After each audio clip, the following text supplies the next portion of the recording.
Bismillahirrahmanirrahim. Assalamualaikum warahmatullahi wabarakatuh. Innal hamdalillah nahmaduhu wa nasta'inuhu wa nastaghfiruh wa na'udzu billahi min syururi anfusina wa sayyiati a'malina. Man yahdihillahu fala mudhillalah wa man yudlil fala hadiyalah. Asyhadu an la ilaha illallah wahdahu la syarikalah wa asyhadu anna Muhammadan 'abduhu wa rasuluh. Faqala jalla wa ala ya ayyuhalladzina amanu taqullaha haqqa tuqatih wa la tamutunna illa wa antum muslimun. Ya ayyuhan nasu taqu rabbakumul ladzi khalaqakum min nafsin wahidah wa khalaqa minha zawjaha wa batha minhuma rijalan katsiran wa nisaa'a wattaqullaha alladzi tasaaluna bihi wal arham innallaha kana 'alaikum raqiba. Ya ayyuhalladzina amanu taqullaha wa qulu qawlan sadida yuslih lakum a'malakum wa yaghfir lakum dhunubakum wa man yuti'illaha wa rasulahu faqad faza fawzan 'azima. Amma ba'd, fa in asdaqal hadithi kitabullah wa inna afdhalal hadiyi hadiyu Muhammad sallallahu alaihi wasallam wa syarral umuri muhdatsatuha fa inna kulla muhdatsatin bid'ah wa kulla bid'atin dhalalah wa kulla dhalalatin finnar. Anak-anak sekalian rahimani wa rahimakumullah, semoga Allah Subhanahu wa taala menjaga kita semua. Pada pertemuan kita kali ini, ya pertemuan dengan media online ini, kita akan membahas al-imanu billah, yaitu beriman kepada Allah Subhanahu wa taala. Kalian bisa lihat di buku muqarrarnya, yaitu di halaman 21. Halaman 21, al-imanu billah, beriman kepada Allah Subhanahu wa taala. Apa makna beriman kepada Allah Subhanahu wa taala? Ma makna al-imanu billahi azza wa jalla? Nah, makna beriman kepada Allah Subhanahu wa taala adalah at-tasdiqul jazim biwujudillahi ta'ala wal iqraru bi rububiyyatihi wa uluhiyatihi wa asma'ihi wa sifatihi. Makna dari beriman kepada Allah Subhanahu wa taala itu adalah tasdiqul jazim, yaitu membenarkan wujud Allah Subhanahu wa taala, menetapkan rububiyah Allah Subhanahu wa taala, uluhiyahnya dan asma wa sifatnya. Inilah dia makna iman, yaitu membenarkan, ya tentu membenarkan ini dengan hati, ya, membenarkan wujud Allah Subhanahu wa taala, Allah itu ada, dan menetapkan rububiyahnya Allah Subhanahu wa taala, uluhiyahnya dan asma wa sifatnya. Ya, meyakini rububiyah, uluhiyah dan asma wa sifatnya. Jadi ini makna beriman kepada Allah Subhanahu wa taala. Jadi kalau ada orang yang mengaku-ngaku saya beriman kepada Allah Subhanahu wa taala, tapi dia nggak yakin Allah itu ada atau tidak, maka ini menunjukkan orang ini bukan beriman. Orang ini ragu, ada syak di dalam hatinya. Sementara makna iman itu tasdiqul jazim, artinya benar-benar yakin, membenarkan. Dia membenarkan biwujudillah, bahwa Allah itu ada. Allah Subhanahu wa taala ada. Nah, ini dia makna iman. Kemudian dia menetapkan rububiyah, uluhiyah dan asma wa sifat Allah Subhanahu wa taala. Apa itu? Nah, ini yang akan kita bahas. Ini akan kita bahas. Yang pertama wujud Allah, rububiyah Allah, uluhiyah Allah dan asma wa sifatnya. Maka iman itu meliputi 4 hal ini, yaitu al-imanu bi wujudillah, al-imanu bi rububiyatillah, al-imanu bi uluhiyatillah, dan al-imanu bi asma'illahi wa sifatih. Nah, iman itu meliputi 4 ini. Beriman kepada wujudnya Allah, Allah itu ada. Beriman kepada rububiyah Allah, pengaturan Allah. Beriman kepada uluhiyah Allah, mengesahkan Allah dalam ibadah, menjadikan Allah sebagai Tuhan. Dan beriman dengan asma wa sifatih, yaitu dengan nama-nama dan sifat-sifat Allah Subhanahu wa taala. Nah, insyaallah dalam pertemuan kali ini kita akan bahas 2. Ya, pertemuan berikutnya baru 2 lagi, yaitu beriman dengan wujud Allah dan beriman dengan rububiyah Allah Subhanahu wa taala. Baik. Beriman dengan wujud Allah Subhanahu wa taala. Nah, coba kita perhatikan anak-anak sekalian rahimani wa rahimakumullah. Apa yang menunjukkan Allah itu ada?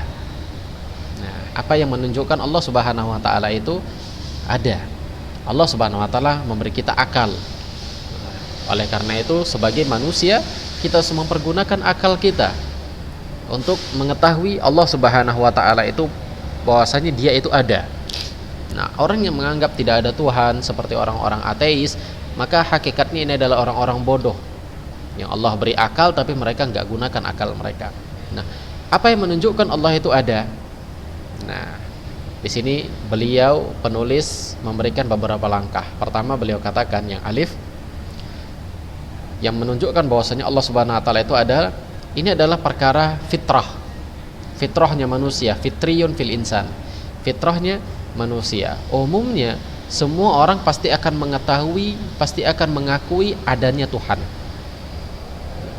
Pasti semua orang meyakini dan mengakui Tuhan itu ada. Kecuali hanya segelintir orang yang menganggap Tuhan itu tidak ada. Nah, ini namanya fitrah. Dan itu pun orang-orang yang menganggap Tuhan itu tidak ada, itu sebenarnya mereka ragu dalam hati mereka. Benar nggak Tuhan itu ada atau tidak ada?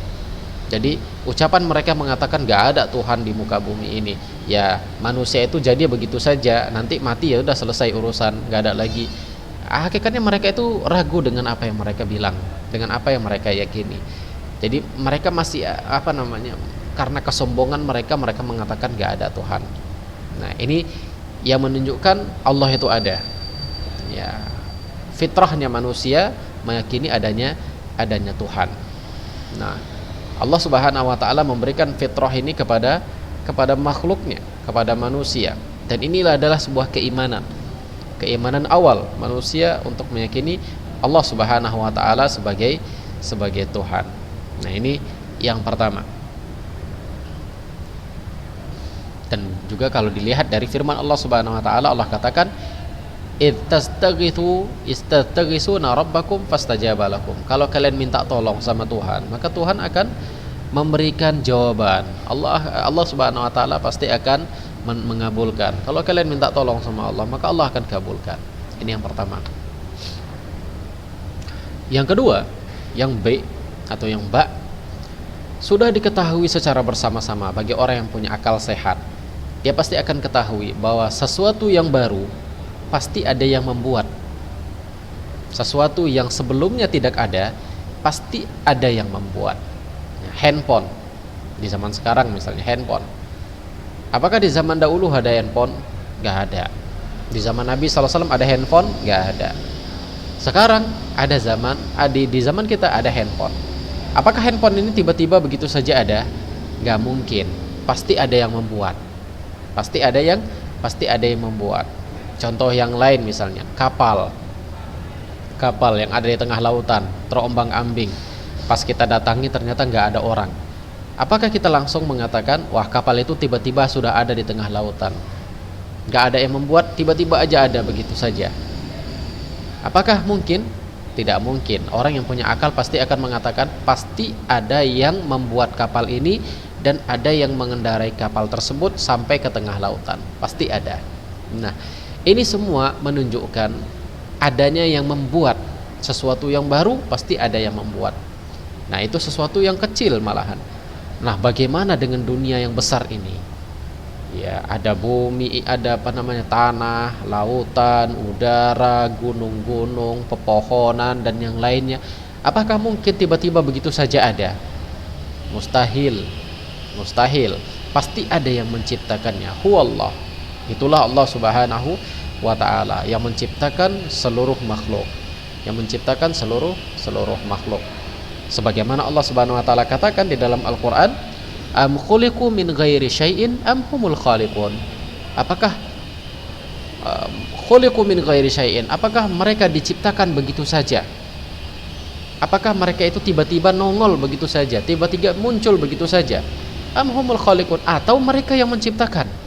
Kedua-duanya tidak. Mereka tidak muncul begitu saja dan mereka tidak menciptakan diri mereka sendiri, tapi mereka diciptakan. Jadi Allah Subhanahu wa taala dalam ayat ini ingin memberikan edukasi sama kita, memberikan pendidikan, ingin meluruskan akal kita yang rusak, yang bengkok. Yaitu akal-akal orang-orang ateis yang mengatakan Tuhan itu tidak ada. Nah, ayat inilah sebagai edukasi bagi mereka, sebagai pendidikan bagi mereka. Jadi dibilang sama mereka, apakah kalian itu menciptakan diri kalian sendiri? Mereka pasti akan menolaknya. Oh, tidak mungkin kami menciptakan diri kami sendiri. Terus, Apakah kalian itu tiba-tiba muncul begitu saja? Oh enggak, kami pasti dilahirkan dari seorang ibu. Nah, itu menunjukkan kalian itu diciptakan oleh sang penguasa. Nah, ini dia B, yang menunjukkan Allah itu ada. Kemudian yang C atau yang jim, inna intidhama hadzal qaul bisama'ihi wa ardihi wa nujumihi wa asyarihi yadullu dalalata qat'iyyah ala anna li hadzal qaul khaliqan muwahhidan wa huwa Allah Subhanahu wa taala. Nah, coba kita lihat teraturnya bumi ini, teraturnya langit, teraturnya bumi, bintang-bintang, pepohonan dan yang lainnya. Antara matahari dan bulan itu nggak pernah kejar-kejaran. Masing-masing punya waktu untuk terbit. Matahari terbitnya di siang hari, bulan munculnya di malam hari, ya terkadang juga ada di siang hari, nggak pernah bertabrakan. Demikian juga bintang, antara bintang yang satu dengan bintang yang lain yang tidak pernah bertabrakan. Demikian juga malam dan siang yang terjadi saling silih berganti, nggak pernah kejar-kejaran, nggak pernah wah saya duluan, nggak pernah datangnya itu bersamaan, siang dan malam datang secara bersamaan, nggak pernah. Silih berganti, Allah Subhanahu wa taala atur. Nah, ini menunjukkan pengaturan seperti ini, menunjukkan yang menciptakan ini semua itu satu. Yang menciptakan itu adalah Allah Subhanahu wa taala, karena Allah adalah Ahad, Allah adalah Esa, Allah adalah satu. Coba kalau seandainya Tuhan itu ada banyak, tentu bumi ini nggak akan teratur. Pasti dia yang Tuhan satu akan mengatakan, wah saya mau buat siang, maka siangnya agak lama, siangnya sepanjang masa, siangnya setahun. Kemudian Tuhan yang lain mengatakan, wah enggak, malamnya aja lah yang lama. Ya, pasti akan benturan satu dengan yang lain, gak akan teratur. Nah, ini menunjukkan Tuhan yang ada itu adalah Allah Subhanahu wa taala. Karena di dalam hanya agama Islam yang Tuhannya satu. Adapun agama-agama yang lain Tuhannya banyak. Jadi tidak masuk akal kepada mereka, tidak masuk akal kepada mereka. Ini dia. Apa Allah katakan di dalam Al-Qur'an? Sun'allahilladzi atqana kulla syai'in, yaitu buatan Allah Subhanahu wa taala. Allah yang menciptakan Allah semuanya. Ya, yang menciptakan segala sesuatu. Ini menunjukkan hanya Allah satu-satunya pencipta semua alam semesta. Nah, demikian.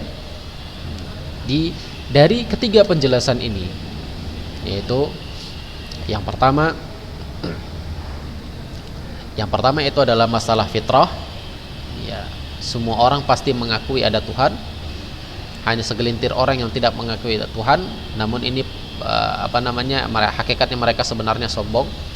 Yang kedua, sudah maklum, sudah diketahui bersama bahwa setiap perkara yang baru, sesuatu yang baru, pasti ada yang menciptakan hal yang baru tersebut. Nah, ini kedua-dua ini menunjukkan adanya pencipta, adanya Tuhan. Dan terjadinya pengaturan alam semesta ini, ya teraturnya alam semesta ini menunjukkan Tuhan yang menciptakan itu satu, bukan banyak.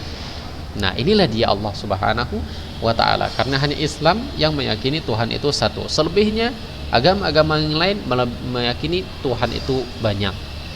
Nah, itu dia. Ini menunjukkan keimanan kita kepada wujud Allah Subhanahu wa taala. Baik. Ini yang pertama. Kita masuki yang kedua, yaitu al-imanu bi rububiyatillahi jalla wa ala. Beriman kepada rububiyahnya Allah Subhanahu wa taala.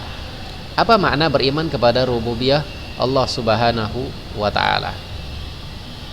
Pertama, yang alif, makna beriman kepada rububiyah Allah Subhanahu wa taala adalah al-iqrar bi anna Allah ta'ala rabbu kulli syai'in wa malikuhu wa khaliquhu wa raziquhu wa annahu al-muhyi al-mumit an-nafi'ud dar alladhi lahu al-amr kulluh wa biyadihi al-khair wa huwa ala kulli syai'in qadir laysa lahu fi dzalika syarik. Maknanya itu adalah kita menetapkan, kita meyakini Allah itu adalah Rabb. Allah Subhanahu wa taala adalah pengatur segala sesuatu. Allah penguasa semuanya. Allah pencipta semuanya. Allah pemberi rezeki semuanya, Allah yang menghidupkan dan memati semuanya, Allah yang memberikan kemanfaatan kepada semuanya, dan segala urusan semuanya kembali kepada Allah Subhanahu wa taala. Segala urusan kembali kepada Allah Subhanahu wa taala. Dia yang mengatur, yang mengelola semuanya ini. Tidak ada serikat, tidak ada yang membantu Allah Subhanahu wa taala. Tidak ada Tuhan yang lain. Nah, ini makna beriman dengan rububiyah Allah Subhanahu wa taala. Jadi kita meyakini terjadi siang, terjadi malam, siapa yang buat? Allah Subhanahu wa taala. Tidak ada pembantu, tidak ada Tuhan yang lain. Hanya Allah Subhanahu wa taala sendiri yang melakukannya. Ini makna beriman kepada Allah Subhanahu wa taala, beriman dengan rububiyah Allah Subhanahu wa taala. Yaitu beriman dengan rububiyah ini adalah tasdiqul jazim bi anna Allah Subhanahu wa taala huwa rabb la syarika lahu. Yaitu ifradullah bi af'alihi, an ya'taqida anna Allah wahda al-khaliqu li kulli ma fil qaul.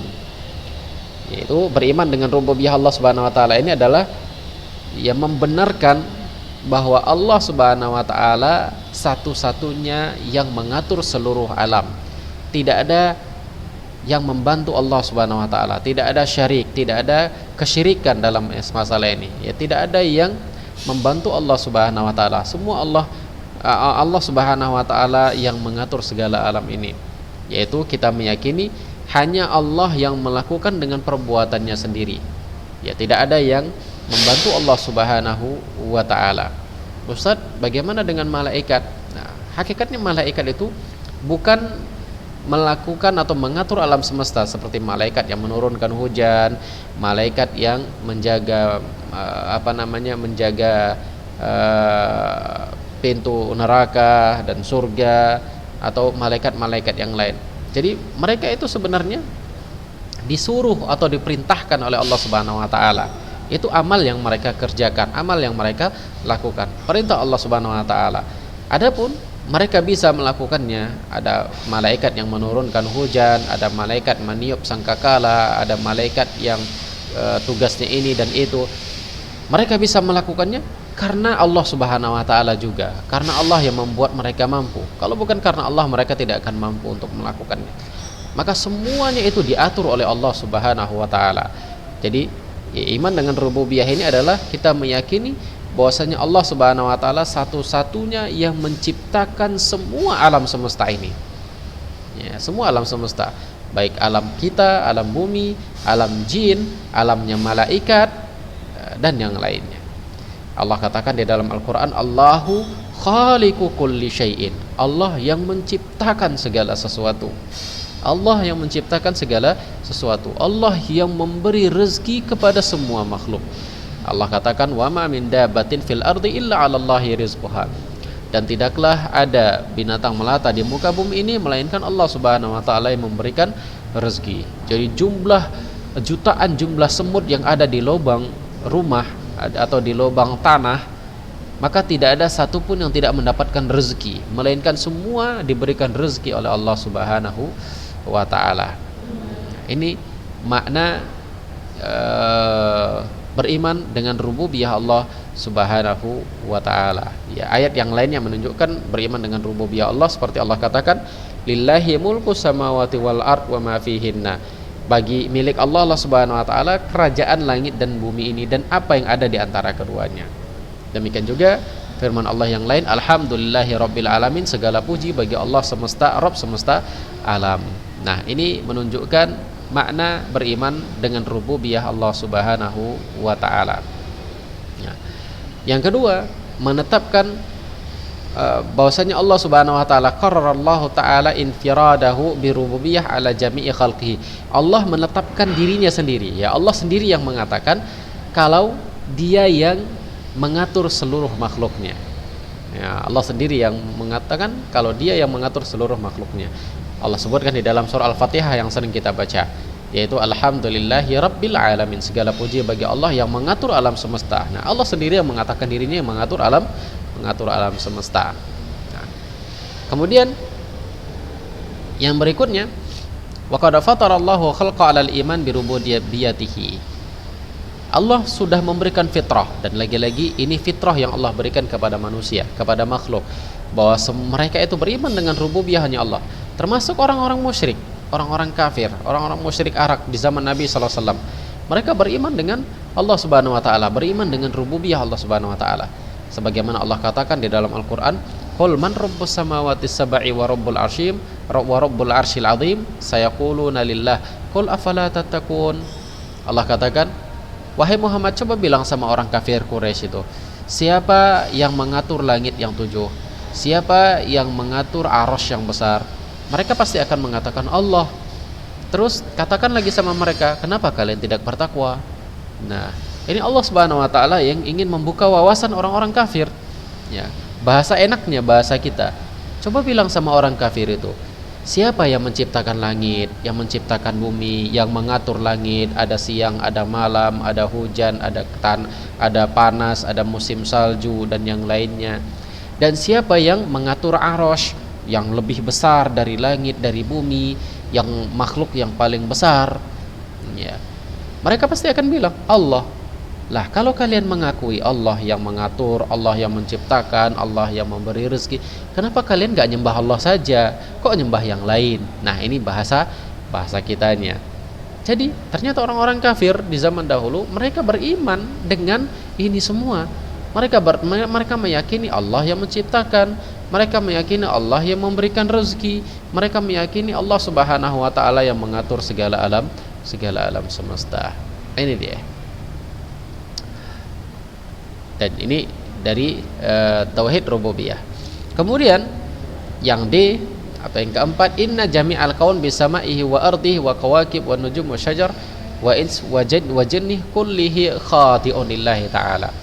Semuanya, semua makhluk ini, baik langit, baik bumi, baik bintang, baik bulan, baik pohon, manusia ataupun jin, semuanya tunduk kepada Allah Subhanahu wa taala dalam rububiyah. Tidak ada yang bisa menentang Allah di sini. Semuanya tunduk. Contoh manusia. Allah Subhanahu wa taala sudah mengatur manusia itu ketika lahir dia dari bayi duluan, kemudian dia nanti masuk usia anak-anak, kemudian dia nanti masuk usia remaja, kemudian dia masuk usia dewasa, kemudian masuk usia tua, kemudian setelah itu mati. Semuanya tunduk dengan ketentuan Allah. Tidak ada orang itu yang dia baru lahir dia pengen dewasa dulu. Tidak ada. Atau dia pas dia mau lahir dia mau jadi tua dulu, setelah itu nanti jadi dewasa, setelah itu baru jadi remaja. Nggak ada. Semua tunduk dengan peraturan Allah. Allah yang buat, Allah Subhanahu wa taala yang buat. Dari bayi dulu, habis itu anak-anak, setelah itu remaja, setelah itu dewasa, setelah itu tua, setelah itu meninggal. Itu sudah ketentuan Allah Subhanahu wa taala. Semua pada tunduk. Nggak ada yang bisa melawan peraturan yang Allah buat di sini. Demikian juga langit dan bumi. Langit yang siangnya itu yang ada siang dan ada malam. Siangnya itu matahari muncul di waktu siang, yaitu ketika matahari muncul maka terang benderanglah dunia. Kemudian ketika matahari tenggelam, ketika matahari berada di belahan bumi lain, maka gelaplah bumi di belahan bumi yang lainnya lagi. Tidak ada yang kepengen, wah saya mau di sini aja. Matahari itu bilang, saya mau di sini aja. Saya mau menyinari bumi yang belahan utara saja. Saya nggak mau menyinari bumi yang belahan selatan. Ya ada. Semua harus tunduk dengan ketentuan yang Allah Subhanahu wa taala buat. Nah, demikian juga pohon. Ya, pohon tersebut ketika tumbuhnya itu ke atas. Tumbuhnya ke atas. Nggak ada tumbuhnya ke dalam bumi sampai ke ujung-ujung bumi yang lain, akarnya di atas, itu nggak ada. Ya, nggak ada pohon mengatakan, oh ya Allah, saya nggak mau, saya mau tumbuhnya di dalam bumi. Nggak ada. Semua tumbuh dengan aturan yang Allah Subhanahu wa taala buat. Maka mereka tunduk dengan rububiyahnya Allah Subhanahu wa taala. Allah katakan, walahu aslam man fis samawati wal ardu an wa karhan wa ilaihi yurja'un. Dan baginya semua yang ada di langit dan di bumi ini menerima keputusan Allah Subhanahu wa taala, baik mereka suka ataupun mereka tidak semua. tidak suka, maka mereka semua akan dikembalikan kepada Allah Subhanahu wa taala. Jadi semua tunduk pada peraturan Allah Subhanahu wa taala, pada rububiyah Allah Subhanahu wa taala ini. Tidak ada yang keluar dari peraturan Allah Subhanahu wa taala ini. Nah, itu dia. Ya, kalau sudah waktunya mati ya mati. Enggak ada yang ya Allah saya enggak mau mati sekarang, saya mau mati besok aja. Enggak bisa. Enggak bisa. Semua harus sudah taat, tunduk pada peraturan Allah Subhanahu wa taala ini. Orang kafir, orang muslim siapa saja tunduk di sini. Kemudian yang berikutnya, idza takarrara anna Allah taala lahul amr kullu fala khaliq illallah. Nah, kalau sudah ditetapkan Allah yang mengatur semuanya, tidak ada yang bisa keluar dari pengaturan Allah Subhanahu wa taala, maka ini menunjukkan tidak ada Tuhan kecuali hanya Allah Subhanahu wa taala. Tidak ada yang memberi rezeki kecuali hanya Allah Subhanahu wa taala. Tidak ada yang mengatur alam semesta ini kecuali hanya Allah Subhanahu wa taala. Tidak ada yang bergerak, baik manusia, jin, tumbuh-tumbuhan, binatang dan yang lainnya kecuali dengan izin Allah Subhanahu wa taala. Kita bisa bicara ini karena izin Allah Subhanahu wa taala. Kalau Allah enggak izinkan, kita enggak akan bisa bicara. Nah, ini dia. Ini namanya tauhid rububiyah Allah Subhanahu wa taala, dan orang kafir pun mengimani tentang tauhid ini. Taib, demikian anak-anak sekalian rahimani wa rahimakumullah, pelajaran kita pada kesempatan kali ini. Mudah-mudahan ada manfaatnya. Nanti insyaallah akan kita lanjutkan di pelajaran yang berikutnya. Kan kita lanjutkan di pelajaran al-imanu bi uluhiyatillah dan iman bi asma'ihi wa sifatihi. Beriman dengan uluhiyahnya Allah dan beriman dengan asma dan sifat Allah Subhanahu wa taala. Baik, aku qouli hadza wa astaghfirullah li wa lakum wa li sairil muslimin innahu huwal ghafurur rahim. Assalamualaikum warahmatullahi wabarakatuh.